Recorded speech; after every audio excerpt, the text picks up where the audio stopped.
പോലീസിന്റെ കുപ്പായമിട്ട് ഇന്നേവരെ ഒരുത്തനും ഒരു താൻ തോന്നി അന്വേഷിച്ച് ഇങ്ങോട്ട് കാര്യം വന്നിട്ടില്ല. നീ ഒരുത്തൻ കാരണം അങ്ങനെ വല്ലതും നടന്നാ പിന്നെ വച്ചേക്കത്തില്ല തോമച്ചൻ.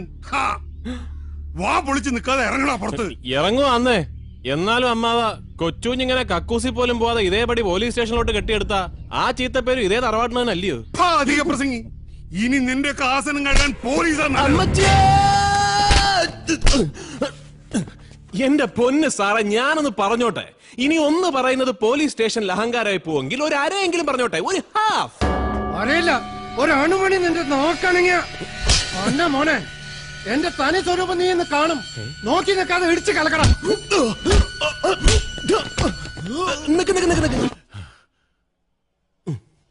എന്റെ പൊന്ന് ഗണേശൻ സാറേ, ഓരോന്നിനോരോ മര്യാദയുണ്ട്. സാറിനെ ഞാൻ ഇന്നലെ ചവിട്ടിക്കൂട്ടിയതാണ് വിഷയമെങ്കിൽ അതിന് സാർ എന്നെ ചവിട്ടിക്കൂട്ടണം. അതാണ് അതിന്റെ ശരി. അതിനൊക്കെ അപ്പുറത്തേക്ക് സാർ ഒരു മഹാസത്യം മനസ്സിലാക്കണം. സാർ ഇപ്പോൾ കൈവയ്ക്കാൻ പോകുന്നത് ആരുടെ ശരീരത്തിലാണെന്നുള്ള സത്യം. സാറൊക്കെ കണ്ട പാതി കാണാത്ത പാതി ചടപടാന്ന് സല്യൂട്ട് ചെയ്യുന്ന പാലക്കാട് SP നായിന്റെ മോനെ, നിന്റെ ഈ പുന്നാര ചേട്ടന്മാര് പല ആവർത്തി എന്നെ വിളിച്ചു പറഞ്ഞു നിന്നെ ഒന്ന് ഇടിച്ചു കലക്കി പരുവപ്പെടുത്തിയെടുക്കാൻ. അതാ ആ സാറുമാരുടെ ഓർഡർ. തറവാടിന്റെ പേരും പറഞ്ഞ് തറയായിട്ട് അങ്ങോട്ട് വാഴാമെന്ന് കരുതിയോടാ പുല്ലേ.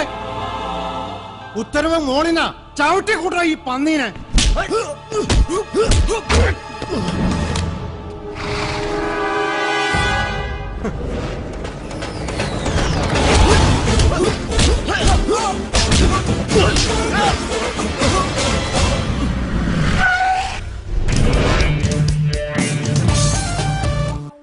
എന്റെ ഗുരുവായൂരപ്പ, ഈ വരുന്നതാരാ? സുപ്രീം കോർട്ടിലെ അഡ്വക്കേറ്റ് ആനന്ദ് ശർമ്മയാ. താൻ പത്രം ഒന്നും വായിക്കാം. ഏതായാലും സല്യൂട്ട് ചെയ്യല്ലേ. Good morning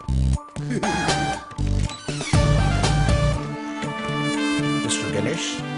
I am advocate Anand Sharma. Please release them. அந்த போலீஸ்காரனை பத்தி தான் நான் சொன்னேன். ஏ கட்சிக்காரர் வடக்கன் வீட்டில் கொச்சுஞ்சுண்ட பெயில் ஆர்டர் என்ற கையில் இருக்கு. കൊള്ളാം. സുപ്രീം കോർട്ടിലെ ഈ സാറിന് അവിടെ വേറെ പണിയൊന്നുമില്ലേ? இருக்கும், எப்போவாவது அப்பப்ப இருக்கும். அதை ஒரேடியா மறந்துடக்கூடாது தான் இப்ப ഞാൻ ഇവിടെ വന്നത്. എന്റെ പൊന്ന് ശർമാജി, ഈ വരവിന്റെ ഒക്കെ വല്ല കാര്യമുണ്ടോ? തെറ്റ് 100% കൊച്ചുകുഞ്ഞിന്റെ ഭാഗത്താ. മൂക്കറ്റം കള്ളും മോന്തി വണ്ടി ഓടിച്ചതും പോരാഞ്ഞിട്ട് അബോധത്തിൽ ഈ നിൽക്കുന്ന ഗണേശൻ സാറുമായിട്ടൊരു കരമിടപാട് നടക്കുകയും ചെയ്തു.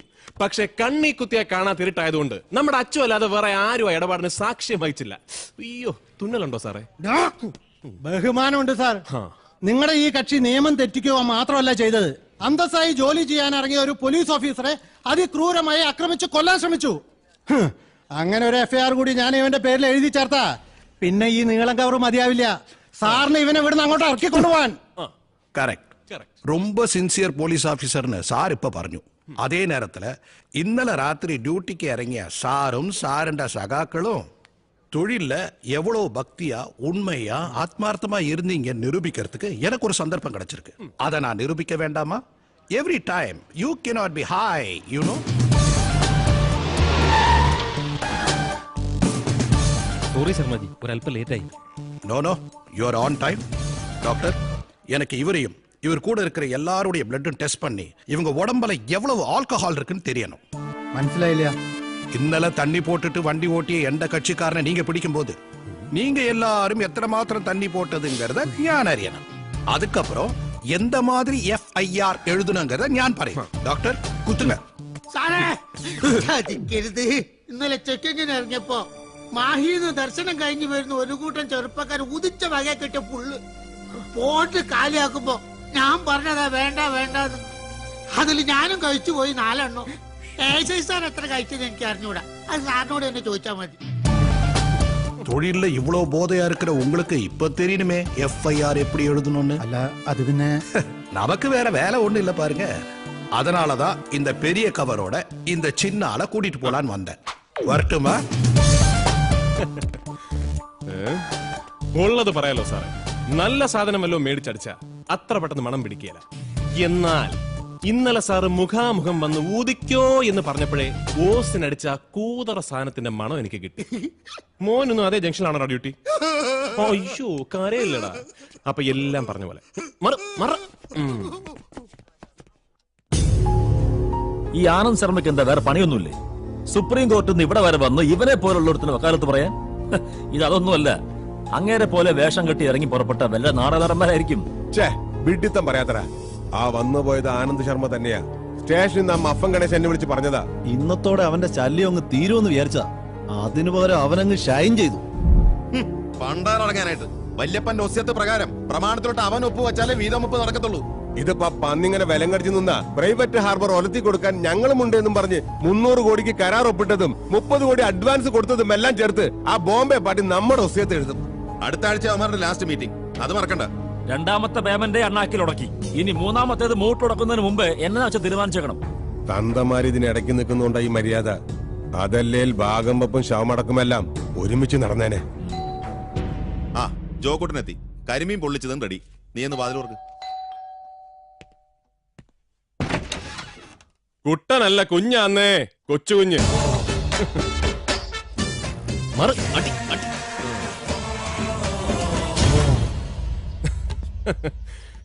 എന്റെ മാതാവേ, ഇത് കൊള്ളാലോ. വടക്കൻ വീട്ടിൽ തറവാട്ടിലെ ഭാവി പോളിറ്റ് ബ്യൂറോ മെമ്പേഴ്സ് എല്ലാരും കൂടെ ഇങ്ങനൊരു വട്ടമേശ സമ്മേളനം നടത്തുന്ന ഞാൻ ആദ്യമായിട്ട് കാണുക. കൊച്ചുഞ്ഞിനൊരു കസേരയും വീശാൻ 2 പെഗും ഉണ്ടെങ്കിൽ ഒന്ന് കൂടിത്തരാം എന്ന് വിചാരിച്ച് ഇങ്ങോട്ട് ഇറങ്ങിയതാ. അങ്ങനെ ഒരു കസേരയും 2 പെഗും വെച്ച് വീശി അർമാദിക്കുന്ന തന്തമാർക്കുണ്ടായതല്ല ഞങ്ങള്. അതുള്ളതാ. കാര്യം വക്കീല് കള്ളനാണേലും ഇപ്പൊ പറഞ്ഞുള്ളതാ. തന്തമാർക്കല്ല ഈ നിൽക്കുന്ന പിള്ളേർ ആരും ഉണ്ടായതെന്ന് എനിക്ക് പണ്ടേ മനസ്സിലായി. കൊച്ചുഞ്ഞിനെ ഇടിച്ച് പദം വരുത്തിയേച്ച് ഈ നെഞ്ചത്തോട്ട് കൃഷി ഇറക്കി അങ്ങനെ ഇപ്പൊ ആരും വിളവെടുപ്പ് നടത്തണ്ട. നടക്കുകയല്ല. കുരിശുപള്ളി മാതാവാണ് നടക്കുകയല്ല. ഇപ്പൊ 2 എണ്ണം കേറിയച്ചാണ് ഞാൻ ഇങ്ങോട്ട് കേറി വന്നതെങ്കിൽ കളക്ടറാണ് SP ആണെന്നൊന്നും ഞാൻ നോക്കിയാലായിരുന്നു. ഇടിച്ച് കൂമ്പ് കലക്കി രക്തം മുള്ളിച്ചാണ് ഞാൻ. വന്ന് മുള്ളിക്കടാ. അയ്യോ ചവിട്ടി നിന്റെ ആടിയാധാരം കലക്കും ഞാൻ. ഭാഗം വെപ്പ് മാത്രം മനസ്സിൽ കണ്ട ആക്രാന്തം മൂത്തിട്ട് ചേട്ടായിക്ക് ഇപ്പൊ എന്നാ കണ്ടാലും അടിയാധാരം എന്നൊരു ചിന്തയുള്ളൂ. ചേട്ടായിയേ, എനിക്ക് മാത്രമല്ല ഇവിടെ നിൽക്കുന്ന എല്ലാവർക്കും ഉണ്ട് അടിയാധാരം. ഇനി ഒരടി മുമ്പോട്ട് വെച്ചാ ചവിട്ടി അടിപ്പണ്ടം കലക്കി കൈ തരിഞ്ഞാൻ. എങ്കി ഇങ്ങോട്ട് വാടാ. നീ വടതണ്ടി. കൊച്ചുഞ്ഞിനോടാ കളി. ഒരാവർത്തി കൂടി എല്ലാരോടും പറയാ, വടക്കൻ വീട്ടിൽ കൊച്ചുകുഞ്ഞിനോട് ഉടക്കാൻ നിക്കല്ലേ, ഒടച്ച് കൈ തരിഞ്ഞാൻ. അപ്പൊ ശരി.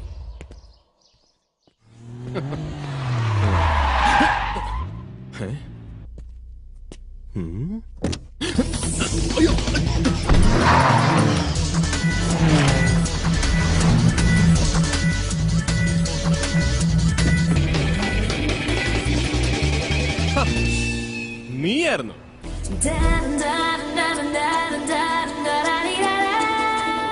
ആദ്യ കാഴ്ചയിലെ ആകാശം കണ്ടപ്പോ എനിക്ക് തോന്നി നീ ആയിരിക്കുമെന്ന്.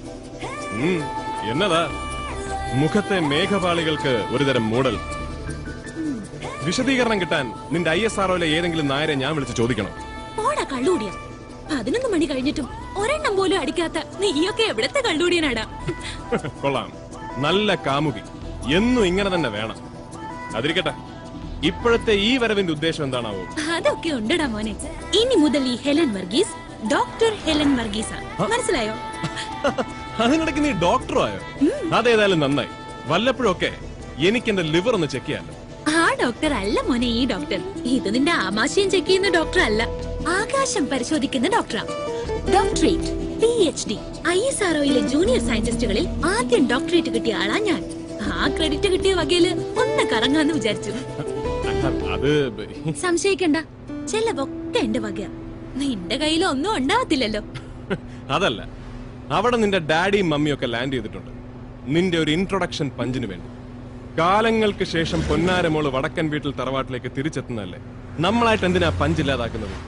അതുകൊണ്ട് നീ ആദ്യം അങ്ങോട്ട് ചെല്ല്, എന്നിട്ടാവല്ലോ കറക്കം. അതോർത്ത് എന്റെ മോൻ ടെൻഷൻ അടിക്കണ്ട. ഈ വണ്ടി ഇതുപോലെ അങ്ങ് വെച്ച് പിടിച്ച എവിടം വരെ എത്തും അത് പറ.